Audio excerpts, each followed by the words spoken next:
அனைவருக்கும் வணக்கம். Welcome to evergreen guidance. NEET 2024 admit card பெற்றோர்களும் குழந்தைகளும் அவளோடு எதிர்பார்த்துட்டு இருந்தீங்க. 1ஆம் தேதி அன்னைக்கு இரவு 11 மணிக்கு மேல மிட் நைட்ல அட்மிட் கார்டு ரிலீஸ் பண்ணிட்டாங்க.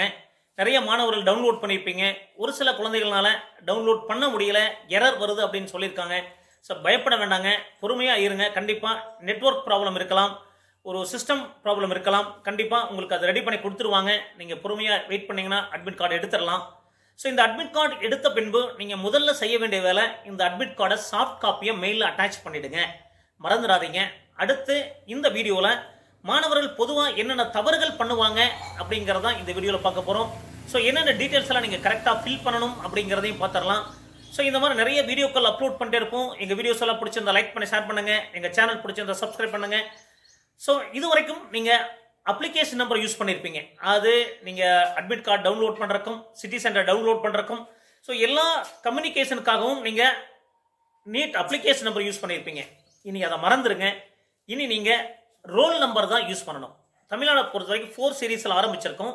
அப்போ இந்த ரோல் நம்பரை மறக்காமல் நீங்கள் தெளிவாக ஞாபகம் வச்சுக்கணும். அது மட்டும் கிடையாதுங்க, நீட் எக்ஸாமினேஷனில் OMR சீட்டில் நீங்கள் ஃபில் பண்ணும்போது தெரியாமல் நீங்கள் அப்ளிகேஷன் நம்பரை ஃபில் பண்ணிடக்கூடாது.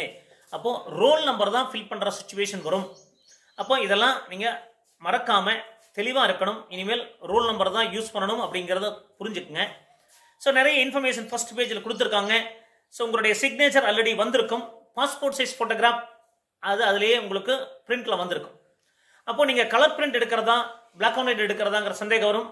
பிளாக் அண்ட் ஒயிட்டும் எடுங்க, கலரும் எடுங்க, அட்லீஸ்ட் 2 காப்பி எடுத்துக்கங்க. ஸோ இதில் மற்ற டீட்டெயில்ஸ் எல்லாம் வந்திருக்கு. இதில் கீழே அண்டர்டேக்கிங் செல்ஃப் டெக்ளரேஷனில் ஐ அப்படிங்கிறதுல உங்கள் பேர் எழுதணும். ரெசிடென்ட் ஆஃப் எந்த ஊரில் இருக்கீங்க அப்படிங்கிறது எழுதி நீங்கள் ஃபில் பண்ணணும். ஸோ இது ஃபர்ஸ்ட் ஸ்டெப். இதை ஃபில் பண்ணுங்க. தெளிவாக கிளியராக லெஜிபிளான ஹேண்ட் ரைட்டிங்கில் ஃபில் பண்ணுங்க. ஸோ ஃபில் பண்ணுறது ப்ளூ இங்க் யூஸ் பண்ணலாம், பிளாக் இங்க் யூஸ் பண்ணலாம், அதில் தவறு கிடையாது. ஸோ இதில் 3 பாக்ஸ் கொடுத்துருக்காங்க. ஒரு பாக்ஸில் கேண்டிடேட்டுடைய பாஸ்போர்ட் சைஸ் ஃபோட்டோகிராஃப் ஒட்டணும். நீங்கள் அப்ளிகேஷனுக்கு என்ன ஃபோட்டோகிராஃப் கொடுத்தீங்களோ அதே ஃபோட்டோகிராஃப் ஒட்டணும். ஒட்டும் போது கம் எல்லாம் ஒட்டி கஜ கஜன் பண்ணிடாதீங்க. ஃபெவிஸ்டிக் வச்சு நீட்டாக ஒட்டுங்க. லெஃப்ட் ஹேண்ட் தம்பு பிரஷன், இதை வந்து left hand thumb precision ப்ளூலையோ black அதை நீங்கள் வச்சு எடுத்து கொண்டு போகலாம். இதில் கசகசன் பண்ணிடாதீங்க. ஸ்டாம்ப் பேடை வச்சு ஒரு டைம் 2 டைம் வச்சு பார்த்துட்டு அதுக்கப்புறம் லெஃப்ட் ஹேண்ட் தம்பு பிரஷன் வைங்க. தேர்ட் பாக்ஸில் பார்த்தீங்கன்னா கேண்டிடேட் சிக்னேச்சர். இங்கே நீங்கள் கவனிக்க வேணும், சிக்னேச்சர் போடக்கூடாது. To be signed on the day of examination in the presence of the invigilator. அப்போ இந்த 3 பாக்ஸில் என்ன பண்ணணும் அப்படின்னு பாருங்க. ஒரு பாக்ஸில் பாஸ்போர்ட் சைஸ் ஃபோட்டோகிராஃப் போட்டணும். மிடில் பாக்ஸில் லெஃப்ட் ஹேண்ட் தம்பு பிரஷன் வைக்கணும். இன்னொரு பாக்ஸில் signature in the presence of the invigilator அப்படிங்கிறத மறந்துடாதீங்க. ஸோ நெக்ஸ்ட் பேஜில் பார்த்தீங்கன்னா போஸ்ட் கார்டு சைஸ் ஃபோட்டோகிராஃப். இந்த போஸ்ட் கார்டு சைஸ் ஃபோட்டோகிராஃப் இது முன்கூட்டியே ஒட்டி எடுத்துட்டு போயிடணும். The candidate and the invigilator are to sign across the photograph. அதை சொல்லியிருப்பாங்க. அது லெஃப்ட் சைட் கேண்டிடேட் சைன் பண்ணணும், ரைட் சைட் இன்விஜிலேட்டர் சைன் பண்ணணும். ஸோ இந்த பேஜில் ஒட்டக்கூடிய போஸ்ட் கார்டு சைஸ் ஃபோட்டோகிராஃபும் ஃபர்ஸ்ட் பேஜில் ஒட்டக்கூடிய பாஸ்போர்ட் சைஸ் ஃபோட்டோகிராஃபும் உங்களுக்கு பிரிண்ட் ஆகி வந்திருக்கிற ஃபோட்டோகிராஃபும் ஒரே ஃபோட்டோகிராஃபாக இருக்கணும். மாறி ஒட்டக்கூடாது அப்படிங்கிறத புரிஞ்சுக்குங்க. அப்போ இந்த ஃபோட்டோகிராஃப் ஒட்டும் போதும் அது போஸ்ட் கார்டு சைஸில் நிறைய இடம் இருக்குதுன்னு சொல்லி கம்மெல்லாம் அதிகமாக தடவி அது அசிங்கம் பண்ணாமல் பெவிஸ்டிக் வச்சு அல்லது பெவிகால் வச்சு ஒட்டினீங்கன்னா தெளிவாக அந்த இடத்துல கரெக்டாக நீங்கள் டச் பண்ணி ஒட்டி நீங்கள் நீட்டாக எடுத்துகிட்டு போங்க. ஸோ இதுலேயும் நீங்கள் அங்கே போய் நம்ம சைன் பண்ணுற மாதிரி இருக்கும். கீழே பாருங்கள் இன்விஜிலேட்டர் சிக்னேச்சர், அதுவும் அவர் சைன் பண்ணுவாங்க. Candidate signature to be sign on the day of examination. அப்போது கேண்டிடேட் சிக்னேச்சர் 2மே இன்விஜிலேட்டர் முன்னாடி தான் போடணும் அப்படிங்கிறத தெளிவாக புரிஞ்சுக்குங்க. இன்விஜிலேட்டரும் சைன் பண்ணணும்.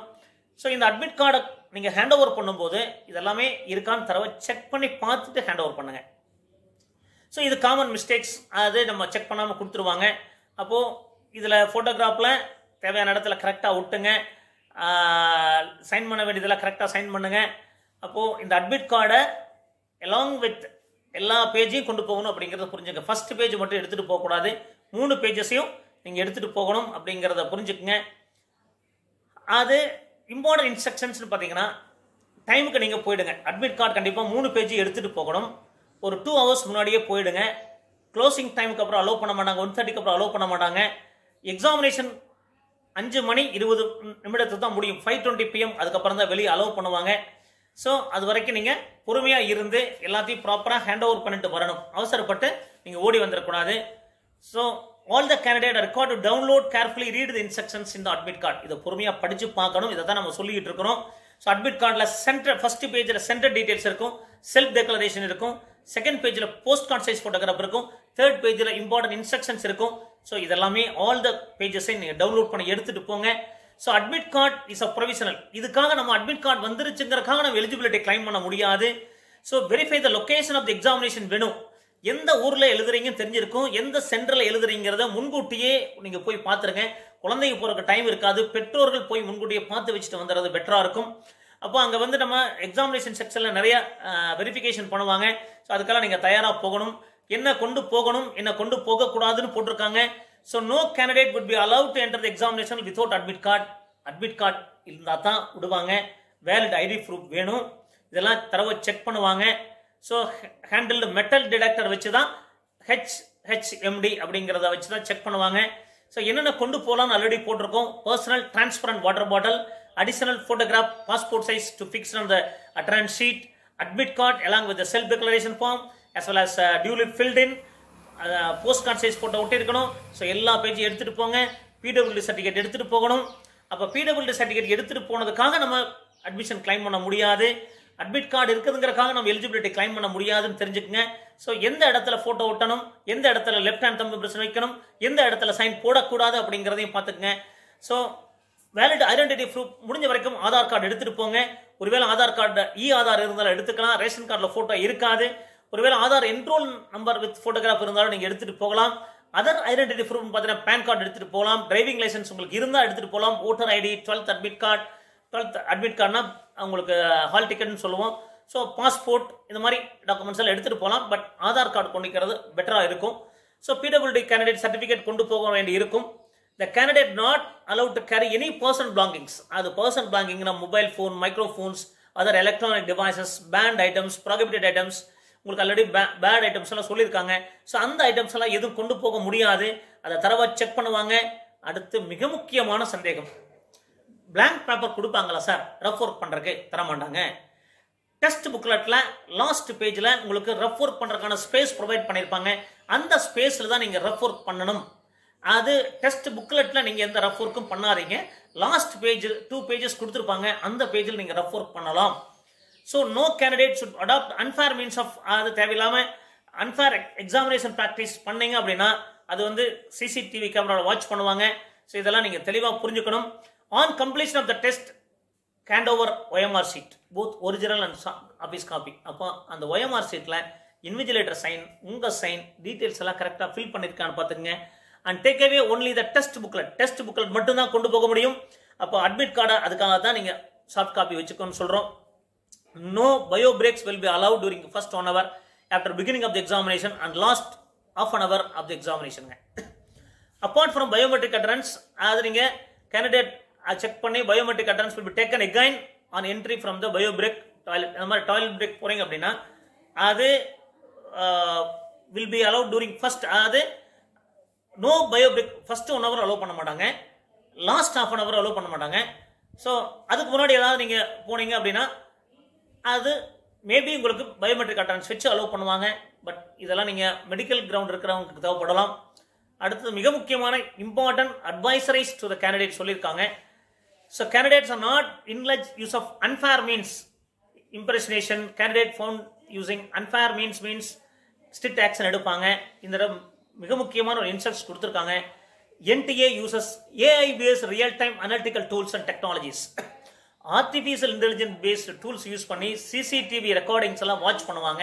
நீங்கள் அன்ஃபேர் மீன்ஸாக ஏதாவது எக்ஸாமினேஷன் ஆக்டிவிட்டி இன்வால்வ் பண்ணியிருந்தீங்கன்னா உங்களுடைய ரிசல்ட் வித்ஹெல்ட் பண்ணுவாங்க. உங்களுக்கு சஸ்பீஷியஸ் கேண்டிடேட்டாக தெரிஞ்சிங்கன்னா உங்களுக்கு ஆக்ஷன் எடுப்பாங்க. அப்போ examination centres are continuously monitor through the artificial intelligence enabled system to ensure the integrity of the examination process. Examination ப்ராசஸை நல்ல முறையாக நடக்குதா அப்படிங்கிறதுக்காக AI பேஸ்ட் டூல்ஸ் யூஸ் பண்ணி மானிட்டர் பண்றாங்க. அப்போ மாணவர்கள் தெளிவா புரிஞ்சுக்குங்க. அப்போ நம்ம தேவையில்லாத அன்ஃபேர் மீன்ஸ் எல்லாம் நம்ம போய் பண்ணிடக்கூடாது. என்ன கொண்டு போகணும், என்ன கொண்டு போக கூடாதுங்கிறத தெளிவா பார்த்து எடுத்துட்டு போங்க. ரஃப் ஒர்க் பண்றதுக்கு லாஸ்ட் ஸ்பேஸ்ல கொடுப்பாங்க. அந்த ஸ்பேஸ்ல தான் நீங்க ரஃப் ஒர்க் பண்ண முடியும். இடையில வந்து நீங்க தேவையில்லாம ரஃப் ஒர்க் பண்ணி நம்ம அன்ஃபேர் மீன்ஸ்ல மாட்டிக்க கூடாது. அப்போ OMR ஷீட்டை தெளிவா ஃபில் பண்ணணும். டென்ஷன் இல்லாமல் நீங்கள் எக்ஸாமினேஷன் ப்ராசஸ் பண்ணணும். அப்போ இந்த அட்மிட் கார்டு ஒர்க்கெல்லாம் நீங்கள் முடித்து நீங்கள் ஒரு கவரில் போட்டு தெளிவாக எடுத்துருங்க. ஸோ அட்மிட் கார்டு ஒரு காப்பிக்கு 2 காப்பி எடுத்துகிட்டு போங்க.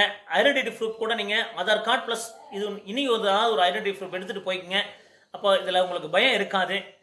அப்போது அட்மிட் கார்டு வந்தவங்க இன்னைக்கு வேலையை முடிச்சிடுங்க. மீதி இருக்கக்கூடிய 2 நாளில் நீங்கள் தெளிவாக அது மன தைரியத்தோட நல்லா படிங்க. அது கான்ஃபிடென்ட் எக்ஸாமினேஷனை ஃபேஸ் பண்ணுங்க. எக்ஸாமினேஷனுக்கு ஒரு நாள் முந்தின நைட் வந்து ஒரு 7 hours ஸ்லீப்பிங் கண்டிப்பாக தேவைப்படும். அது முன்கூட்டி எக்ஸாமினேஷன் சென்டரை பார்த்து வச்சுக்கோங்க. இந்த மாதிரி நிறைய வீடியோக்கள் பதிவு பண்ணிட்டு இருக்கோம். எங்கள் வீடியோஸ் எல்லாம் பிடிச்சிருந்தா மறக்காமல் லைக் பண்ணி ஷேர் பண்ணுங்க.